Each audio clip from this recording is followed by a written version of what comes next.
Bem-vindos ao No Princípio Era a Bola, o podcast da Tribuna Expresso em episódio de balanço e conclusão do Euro 2024. Em Berlim, a Espanha completou um torneio perfeito, batendo Inglaterra e conquistando a Europa pela quarta vez. A Espanha do Sereno de la Fuente, da dupla Lamine e Nico, de Rodri e de Mikel Oyarzabal, símbolo da influência basca nesta equipa e herói da final, marcando aos 86 para aumentar o jejum inglês que já dura desde 1966. Eu sou o Pedro Barata e tenho comigo a única dupla que no último mês conseguiu rivalizar com Williams e Yamal, Tomás da Cunha. Olá, Tomás. Olá, Pedro. Um abraço a todos. E Rui Malheiro. Olá, Rui. Olá, Pedro. Olá, Tomás, e cumprimentos a todos.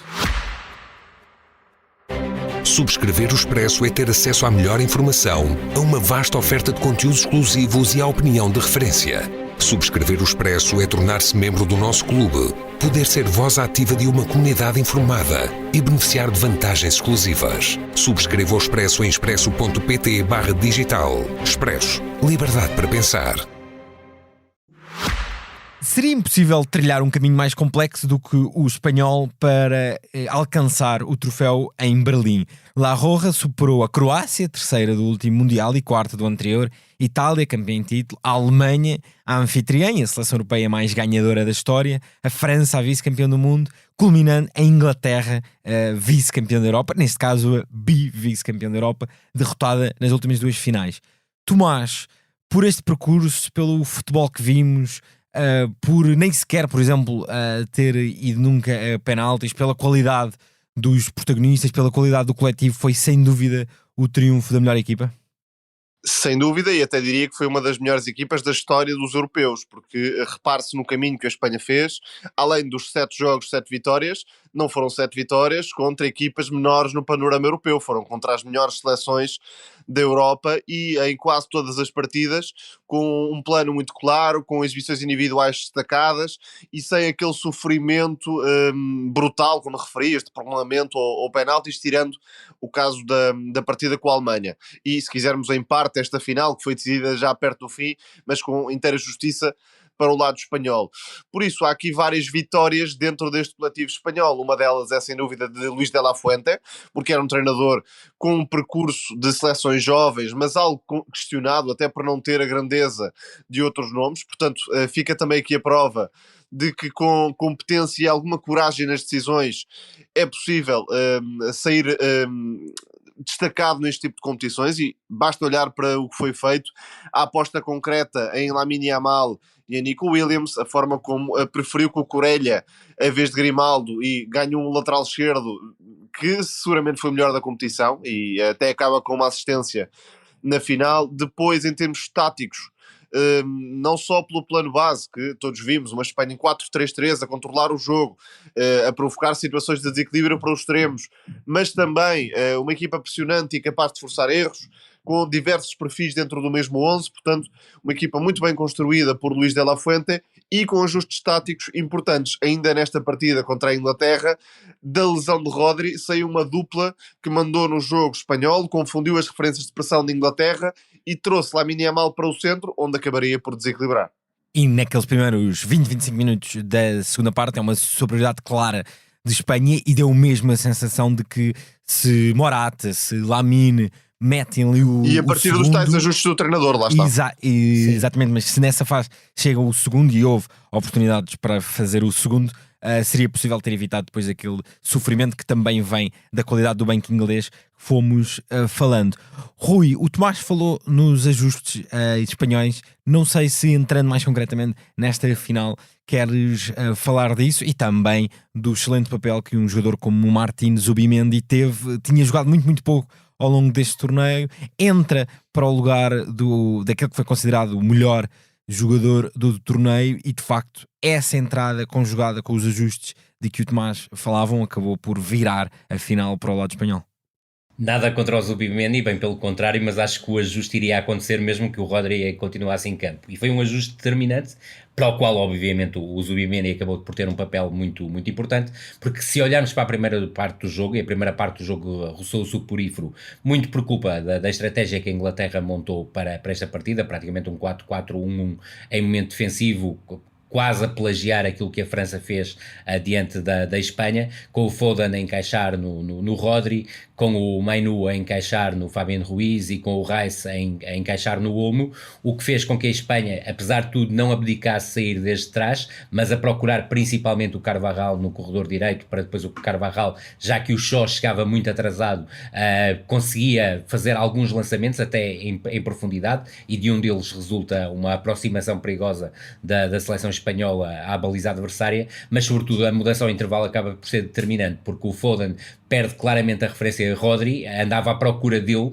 na altura que nasce o primeiro golo espanhol, e sobretudo aquilo que aconteceu foi não só o Zubimendi ocupar um espaço mais centro-esquerda, o que levou que o Mainu procurasse também saltar nessa direção, mas sobretudo o recuo do Fabián Ruiz para o espaço centro-direita, e aí não teve qualquer acompanhamento. Aliás, vê-se até a postura passiva do Bellingham no lance que está na origem do primeiro golo. E, não só não teve acompanhamento, como criou espaço no centro-direita para que Lamine Yamal pudesse receber nas costas de Rice.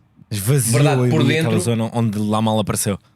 O gol é completamente manual, ou seja, o lance começa no Laporte, o tal baixar do Fabián Ruiz permite ter liberdade e a bola descoberta, e depois, sobretudo, há a capacidade, e foi algo que nós vimos ao longo deste Campeonato da Europa, do Carvajal ser inteligente a dar a largura, e sobretudo do Lamine Yamal a invadir o espaço interior. E sobretudo temos aí um pormenor técnico que eu acho que é notável do Carvajal, que é a forma como recebe do Fabián Ruiz e logo de primeira serve o Yamal no espaço, e depois a capacidade que o Yamal tem para invadir espaço interior, criar desequilíbrios, temporizar à espera do passo no momento certo. Surgiu, mas sobretudo também tem que destacar um jogador que não foi o finalizador, mas o finalizador obviamente o Nico Williams também merece destaque, mas sobretudo quer o primeiro movimento do Morata, mas sobretudo o segundo movimento do Dani Olmo, que é absolutamente imprescindível para fazermos aquilo que nós falamos já várias vezes sobre a Espanha ao longo deste Campeonato da Europa, que é a ligação do extremo com o outro extremo. Levou e o Lamine Yamal conseguiu fazer... Exatamente, conseguiu fazer essa ligação, e depois o Nico Williams superou claramente o Kyle Walker e colocou a Espanha em vantagem. E a partir daí, tal como disseste, e se calhar vamos falar um bocadinho mais a fundo, mas sobretudo dizer isso, a Espanha esteve sempre mais perto do 2-0 do que a Inglaterra do 2-1, e depois do 1-1, a Inglaterra foi a única seleção que quis vencer o jogo dentro dos 90 minutos, teve uma oportunidade pelo Yamal que o Pickford negou, e depois chegou ao 2-1 e novo manual se quiseres, do tal que definiste muito bem na tua análise na Tribuna Expresso à seleção espanhola, com várias entrevistas muito interessantes, que é a metamorfose do tiki-taka no toma e vai. Exatamente. Tomás, sobre também esta metamorfose espanhola e esta equipa que sai deste torneio com várias referências novas, é também importante não esquecer que foi uma seleção que, mesmo perante as adversidades, soube ir-se reconstruindo. Isto é, provavelmente há uns meses pensaríamos em Alejandro Balde para a esquerda, houve aquela lesão, aparece Marco Cucurella, a equipa começa com Pedri como titular no meio campo, lesiona-se, aparece Dani Olmo, ontem a lesão de Rodri para a entrada de Zubimendi, além, obviamente, da aposta consolidada no nome como Lamine Yamal, que há uns meses seria impensável estar aqui, até nessa maneira de ir encontrando soluções, mesmo nos centrais, que individualmente deixavam dúvidas no início do torneio. É uma Espanha que mostra ter aqui muitas soluções e muita convicção na procura de novos protagonistas por parte de La Fuente. Sem dúvida, e indo de trás para a frente, quanto aos centrais, a Espanha fez encontrou a melhor forma de os proteger, que é expô-los o menos possível a tarefas defensivas. Os centrais da Espanha foram sobretudo figuras ofensivas, pensando em Laporte sobretudo. Depois, repare-se que no meio campo, Rodri nem sequer jogou a final completa e não está diretamente ligado à vitória espanhola. Repara, Tomás, provavelmente há uns meses, se nos perguntassem que meio campo é que a Espanha iria apresentar, diríamos Rodri, Pedri, Gavi, e nenhum deles joga a segunda parte. Exatamente. E há esse é uma um ponto essencial. quantidade e uma qualidade absurda nos médios espanhóis que sempre houve, depois daquela geração fantástica de 2006, 2008 para a frente, e note-se que, de facto, mesmo do banco, Luís de la Fuente encontrou muitas soluções, e Dani Olmo, que é um jogador completamente secundário à partida, acaba por ser uma das grandes figuras deste torneio e, a meu ver, a grande figura da final, porque está em todos os lances-chave deste jogo, e Concordo. não creio que tenha havido uma super exibição nesta partida, embora tenha havido alguns bons jogadores, como Nico Williams, por exemplo, que até marcou o gol que abriu o caminho para a Espanha vencer. Depois, a grande diferença para outras Espanhas, e é isso que define também a transformação estilística, é o perfil dos extremos. E continua sem haver um Certíssimo. grande avançado, e Morata, embora seja muito esforçado, muito dedicado à equipa, não tem, obviamente, a habilidade que tinham outros avançados, como o Fernando Torres ou o David Villa, mas ainda assim há dois extremos que transformam a equipa e que carregam a equipa em momentos difíceis e em momentos em que é preciso haver um passo acima. E aí, claro, Nico Williams e Lamine Yamal são jogadores formados em Espanha, nas academias espanholas, mas com um futebol de rua ainda que vive, com características que resultam também das origens que trazem. Nico Williams, originário do Ghana, ou a família originária do Ghana, e Lamine Yamal, como se sabe, de Marrocos e da Guiné Equatorial, e são dois jogadores que transformam completamente o perfil de extremo espanhol em comparação com Sarabia, Oyarzabal, enfim, jogadores nesta linha que acabam por ser mais jogadores de bola no pé, mas sem o rasgo diferenciador que traz este tipo de jogadores, e aí de facto a Espanha ficou a ganhar, e a personalidade de Nico Williams e de Lamine Yamal é sem dúvida a grande marca do torneio, porque o controle dos médios é o futebol espanhol, ter É. médios que tocam bem na bola, que controlam o passe e a recepção, marcam o ritmo, é o futebol espanhol. O que não era o futebol espanhol é esta personalidade, esta irreverência de extremos tão criativos e tão capazes como Lamine Yamal, mais do que Nico Williams, convenhamos, e o próprio jogador do Atlético. Exatamente, Nico Williams e Iñaki Williams, filhos de uma mãe que atravessou o deserto para conseguir dar aos filhos uma vida melhor, e que agora certamente estará muito orgulhosa de ver Nico a brilhar assim. Rui, o Tomás acabou de falar bastante desta Espanha. Quanto à Inglaterra, lendo a imprensa inglesa, há um certo tom quase de despedida de Gareth Southgate. Foi-se anunciando essa despedida ao longo desse europeu e provavelmente sairá do cargo. Que Inglaterra é que sai deste europeu, e sentes que, uma vez mais, chegada ao patamar das decisões, faltou algo a esta equipa, talvez a nível de identidade e de conseguir ir de facto à procura de ganhar a final, porque já há 3 anos contra a Itália, com aquele gol muito cedo, a Inglaterra depois abdica de jogar muito cedo. Em 2018 contra a Croácia também, a certa altura, a Inglaterra também recua muito. Ontem faz um igual, e até podia ter ali um momento de se galvanizar, mas não uma vez mais, exato, uma vez mais recua.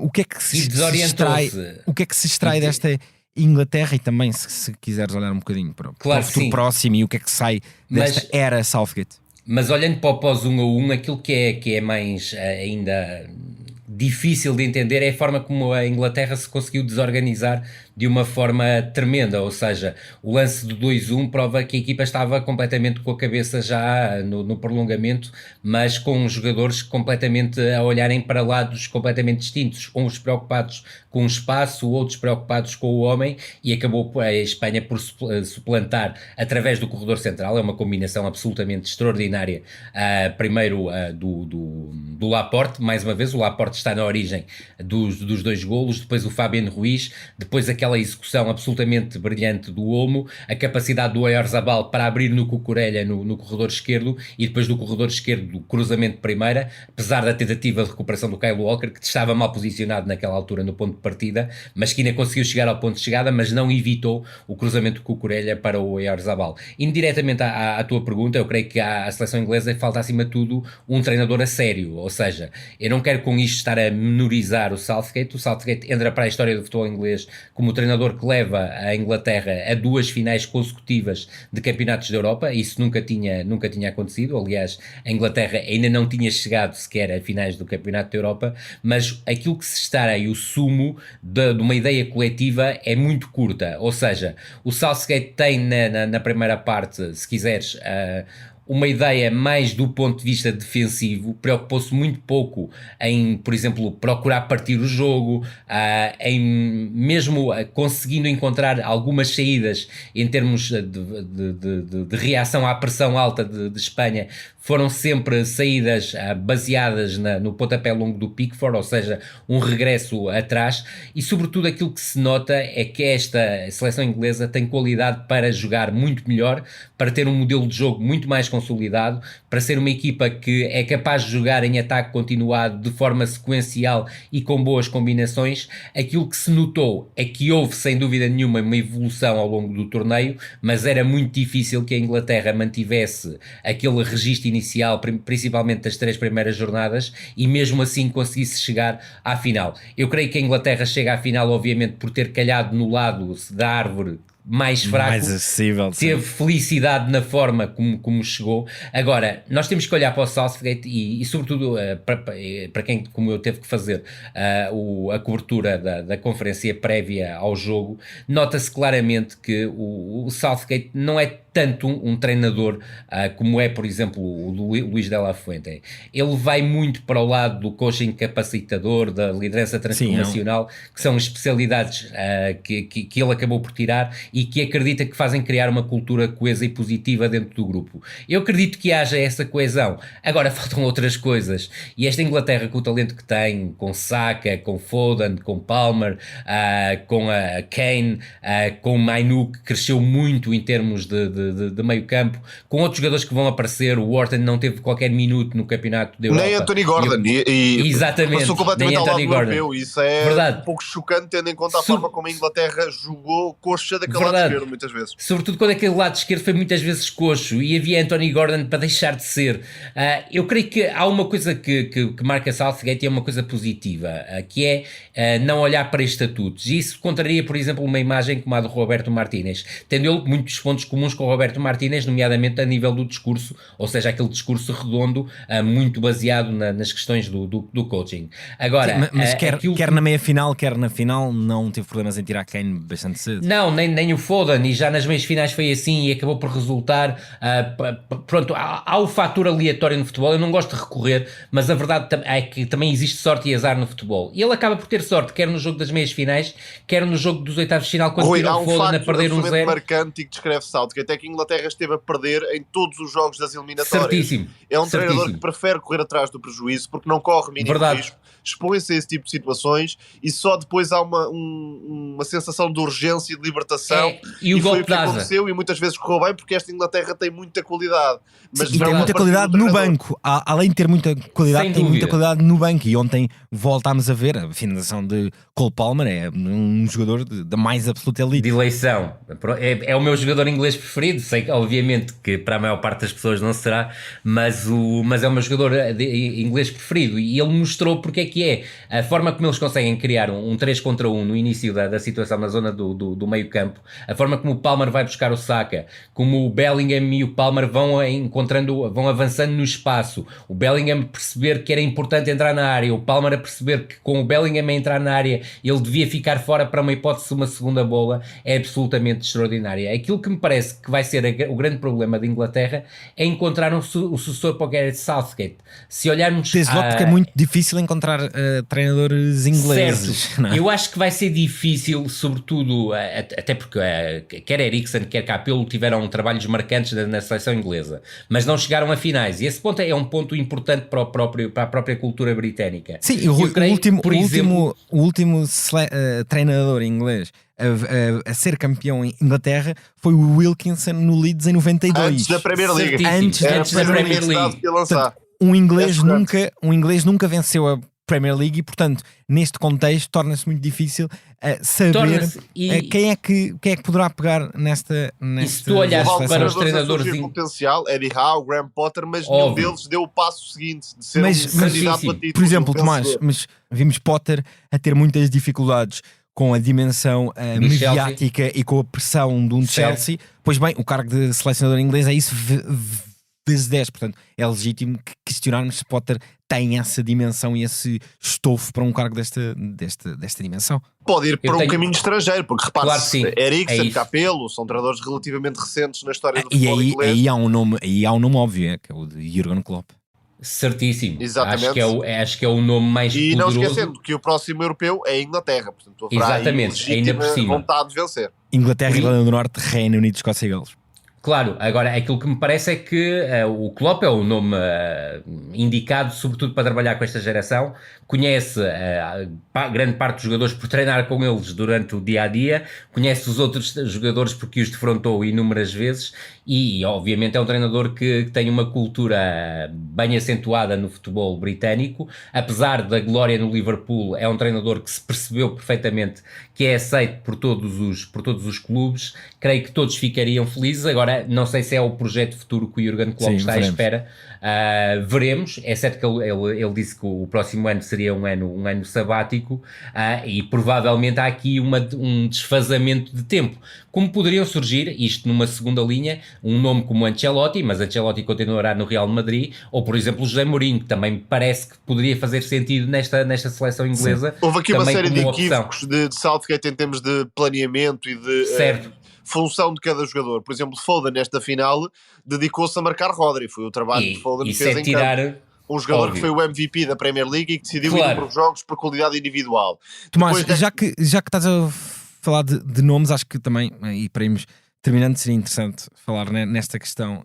Harry Kane, não é? 0 títulos, mais uma vez. Sim, e aqui até acabou por sair bastante cedo. Era um dos motivos que daria algum brilho a esta conquista inglesa, que acabou por não acontecer, mas Kane esteve muito limitado durante o torneio. Não sei se esteve lesionado, levantou-se essa ideia. Ele teve problemas físicos na própria conferência. Certo, na própria conferência prévia ao jogo, que foi bastante longa, o Kane falou que acabou a época com debilidades do ponto de vista físico. E notou-se que de facto estava limitado e Southgate não teve nenhum problema em mexê-lo, mas não creio que tenha sido o principal problema da Inglaterra. Não. Foi sobretudo a forma como anulou Foden e apesar de ter melhorado, não teve uma equipa à imagem de Foden. Depois, com Declan Rice, também se percebeu que não pode ter este papel de organizador. Declan Rice não é um organizador, como aliás se viu no Arsenal em toda a época. O melhor rendimento de Declan Rice, e onde jogou, foi como interior esquerdo, a romper, a carregar o jogo, não a pensar o jogo. Essa tarefa não pode ser dada a Declan Rice. E depois algumas limitações de base mais difíceis de contornar, como por exemplo a questão do lateral esquerdo, ou até do extremo esquerdo, se quisermos, que limitou muito a equipa, mas aí manco, também em parte por responsabilidade de Southgate. Verdade, porque havia soluções. Para se calhar para encontrarmos um lateral esquerdo seria difícil, exatamente, mas agora para a ala esquerda tinha várias soluções e nós tocamos já aqui no nome do Anthony Gordon, que merecia obviamente minutos face àquilo que foi a temporada dele. E repara que o Foden, a partir do momento em que o Palmer entra, vai para o corredor esquerdo novamente e desaparece por completo do jogo. E tal como disseste, e muito bem, não se pode ter um jogador da qualidade do Phil Foden claramente preso durante, se quiseres, toda a primeira parte ao momento defensivo. E a verdade é que se olharmos para a segunda parte e pensarmos qual foi a intervenção do Foden do ponto de vista ofensivo nas jogadas de mais perigo da Inglaterra, é praticamente nula, ou seja, o peso depois caiu todo sobre o corredor direito, principalmente a partir da entrada do Palmer e sobretudo de saídas do Pickford e nomeadamente aquele lançamento manual que eu falei há pouco, que está na origem do golo, e realmente até, que é um guarda-redes que eu não aprecio particularmente, o Pickford acabou por ser uma das figuras da seleção inglesa neste Campeonato da Europa. Fica a menção positiva também para Bukayo Saka, o melhor jogador ofensivo, a meu ver, da equipa inglesa e aquele que mais se aproximou do nível real que mostra no clube. E uma vez mais evidenciou que além do talento que tem de facto um ADN ganhador e competitivo que o diferencia nesse aspecto. E bem, canção de 1996, a famosa It's Coming Home, fala nos 30 anos de dor para a seleção inglesa. Serão pelo menos 60 anos de dor. 60 anos de dor, não é? De 66 até 2026, que será a próxima. Aliás, há uma capa brilhante, são não 60 sei anos. Agora qual é o jornal, mas This Pain Will Never End. Não sei se viram, não estou a lembrar agora do jornal. Por acaso não vi, mas é genial. Veremos que Inglaterra que chega a esse Mundial de 2026 nos Estados Unidos, Canadá e México, e também ao próximo europeu, que será, como já dissemos, no Reino Unido e também. Pedro, deixa-me só dar a nota sobre Rodri, que venceu o prémio de melhor do torneio e provavelmente vai vencer a Bola de Ouro, não me parece ter sido o melhor jogador do torneio, embora tenha feito um Euro muito positivo. Acho que houve um top 3 na equipa espanhola, composto por Fabián Ruiz, que foi mais influente, a meu ver, do que Rodri. A exceção foi a partida com a Alemanha, onde Rodri de facto foi gigantesco. Também Lamine Yamal, não só pela idade, mesmo pelo que jogou, porque quanto a mim apareceu no momento mais sensível de Espanha em todo o torneio, que foi aquele golaço contra a França, e ainda Dani Olmo, que foi decisivo em toda a fase eliminar, com gols, assistências e, se quisermos, até um corte heróico já em exatamente, cima do 90 para tirar o golo à Inglaterra. Depois houve outros, Rodri, Nico Williams, que teve grandes momentos, mas não foi tão consistente como outros, na minha opinião. Por isso acho que ficaria melhor entregue a outro jogador espanhol, mas enfim, Rodri também acaba por ser compensado por aquilo que aconteceu na época passada, ou que não aconteceu. Exatamente, eu concordo inteiramente com o Tomás, reforço essa ideia. Fabián Ruiz, melhor jogador do torneio, Dani Olmo, melhor jogador da final, Lamine Yamal, claramente o melhor jogador jovem do torneio, e atenção que ser o melhor jogador jovem do torneio e ser o melhor jogador do torneio, por mim não causava transtorno nenhum, mas não acho que tenha sido mas o melhor jogador. Mas vai ser a história daqui a 30, 40 anos. Vai ser a história. Que vai ser relembrado. Exatamente, e os próximos 10, 15 anos vão ter Lamine Yamal como principal protagonista a lutar pelas bolas de ouro, não tenho dúvida nenhuma. E sobretudo destacar esse ponto final, eu creio que Rodri, independentemente do Manchester City não ter ganho a Liga dos Campeões, vai acabar por ser consagrado e justamente como o melhor jogador da temporada, ou seja, o Bola de Ouro. Creio que tudo corre nesse sentido. Com esta menção ao Rodri concluímos assim este episódio e também esta aventura de acompanhamento quase diário do Euro 2024, que já agora fecha também a primeira temporada do No Princípio Era a Bola. Nós voltaremos muito em breve, já com olhares colocados em 2024-25, um episódio bastante especial que temos preparado. Resta-me dar um forte agradecimento, especialmente à nossa equipa de sonoplastia, que aguentaram-nos durante um mês diariamente. Não é nada fácil, portanto, grande obrigado ao Tomás Delfim, mesmo, que está aqui connosco, mas também grande ao abraço Carvalho, ao Salomé Rita, ao João Luís Amorim e ao João Martins. Portanto, sonoplastia deste episódio, Tomás Delfim, e obviamente um agradecimento e também, muito grande. O nosso nome, também um grande abraço ao Diogo, ao Francisco e à Lídia, sobretudo à Lídia, que teve imensas dificuldades para estar connosco, mas fez todos os esforços para o conseguir, e obviamente obrigado também a ti, Pedro, foi absolutamente espetacular este mês e alguns dias que estivemos juntos todos os dias aqui na Tribuna Expressa e no Princípio Era a Bola, e obviamente obrigado a quem nos ouve mais uma vez, e é sempre bom termos o feedback que temos tido ao longo deste tempo.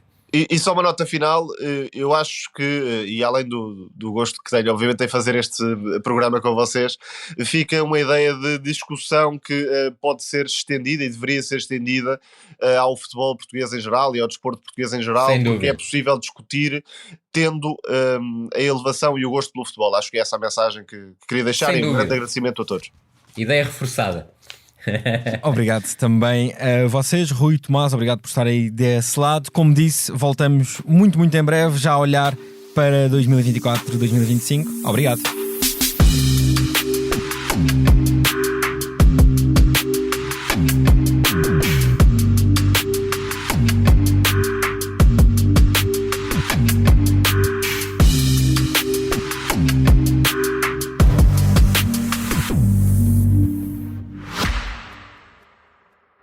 Subscrever o Expresso é ter acesso à melhor informação, a uma vasta oferta de conteúdos exclusivos e à opinião de referência. Subscrever o Expresso é tornar-se membro do nosso clube, poder ser voz ativa de uma comunidade informada e beneficiar de vantagens exclusivas. Subscreva o Expresso em expresso.pt/digital. Expresso. Liberdade para pensar.